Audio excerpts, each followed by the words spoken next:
Вы смотрите новости на Якутия-24. В студии Иван Лазаренко и коротко о главных темах этого выпуска. В Москве в торжественной обстановке открылось первое после выборов пленарное заседание Госдумы 8-го созыва. Какие задачи ставят перед собой депутаты-якутяне? Детская библиотека в Ленске стала новым общественным пространством, оснащенным по последнему слову техники. В честь открытия сезона общественная организация «Сахамаржи» устроили заплыв на городском пляже.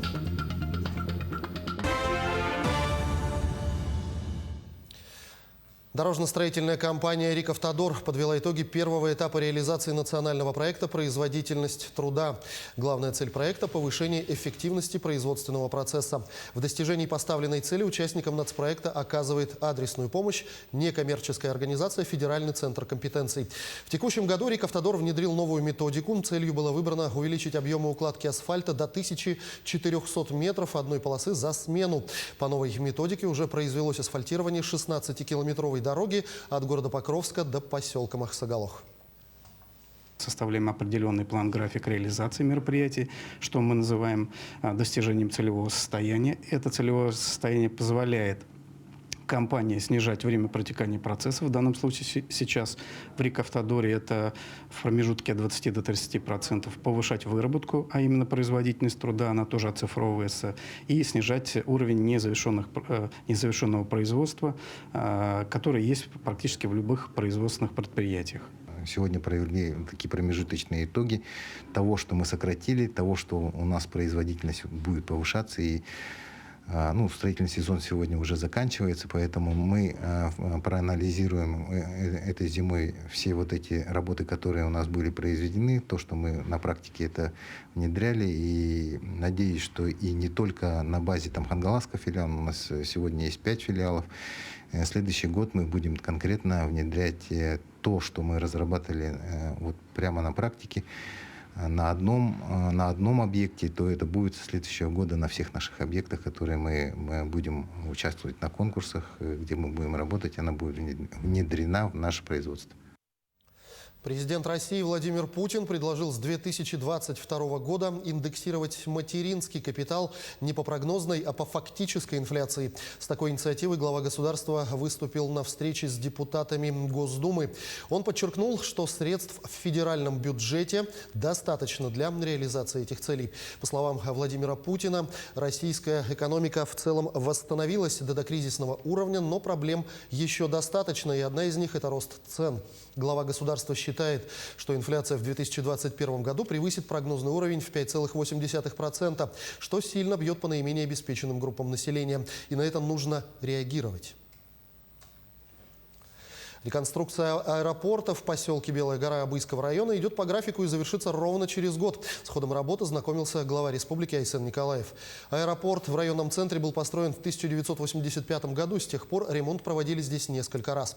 10 лет назад было отремонтировано здание аэродрома, 2 года назад взлетно-посадочная полоса, а в этом году началось строительство склада горюче-смазочных материалов, возведение новых ограждений и обустройство патрульной дороги. Отмечается, что реконструкция идет с небольшим опережением по некоторым позициям. Строительная готовность объекта составляет 47,5%.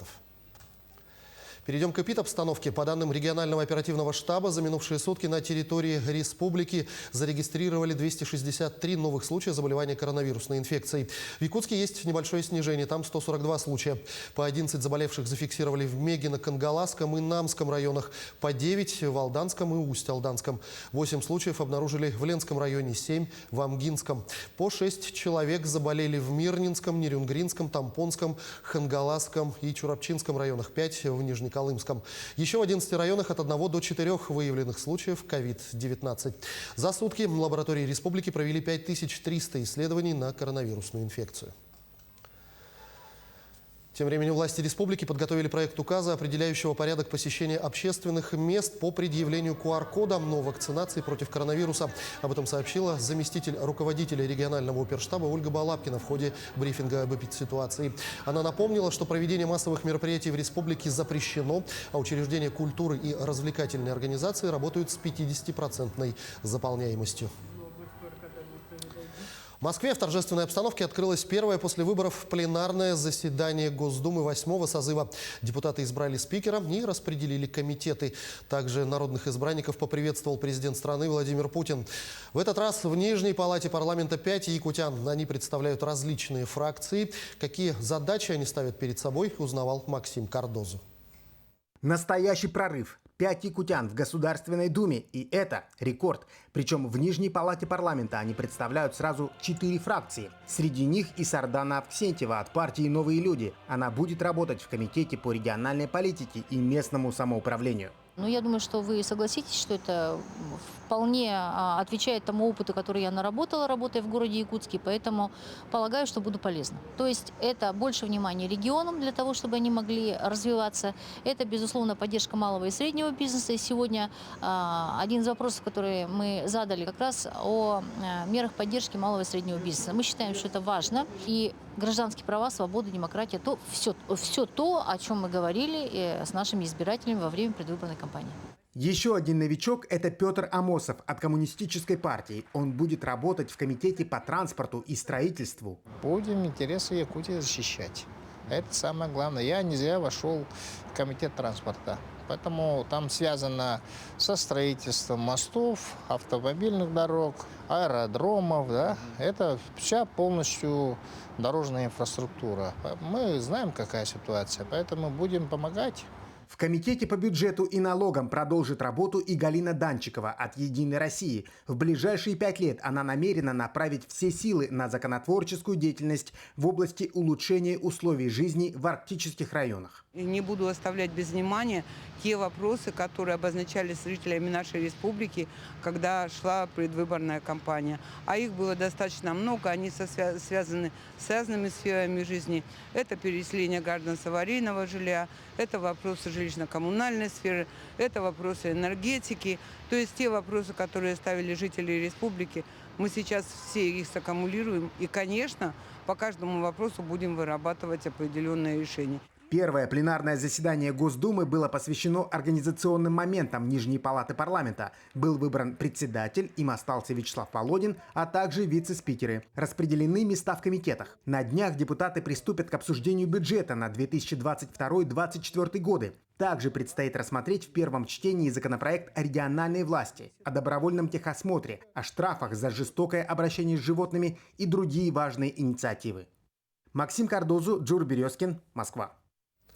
Якутская топливно-энергетическая компания нарастила собственную ресурсную базу за счет открытия Хайлахского газоконденсатного месторождения.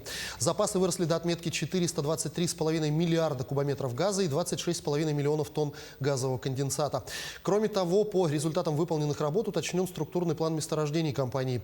В настоящее время организация продолжает разведку на северном, южном и майском участках в Якутии в рамках масштабной реализации программы геолого-разведочных работ. Строительство школы на 90 мест завершают в селе Кии Таттинского района в рамках нацпроекта образования. Общая площадь нового двухэтажного здания составляет 2757 квадратных метров. Работы выполнены на 90%. Строители завершают отделку помещений, собирают мебель и устанавливают школьное оборудование. В школе помимо учебных классов размещаются лаборатории, мастерские, столовая, медпункт, библиотека, спортивный и актовый залы. На каждом этаже имеются рекреации и холлы, а также санузлы для учащихся, преподавателей и персонала. Кроме того, на прилегающей территории обустроена спортивная зона с площадками для подвижных игр, а также места для отдыха учеников. Срок сдачи объекта – ноябрь текущего года. Интерактивная доска, живой пол, избушка на курьих ножках и много других сюрпризов ждет маленьких читателей в детской библиотеке в Ленске. Здесь сформировано пространство «Альфа». Это читальные зоны с внедрением всевозможных технических ноу-хау. Самостоятельно делать мультики, воспользоваться большим планшетом в учебных целях или уединиться с книгой в звукопоглощающем кресле теперь смогут маленькие ленчане. Оснастить таким современным оборудованием культурное учреждение удалось благодаря участию в конкурсе грантов.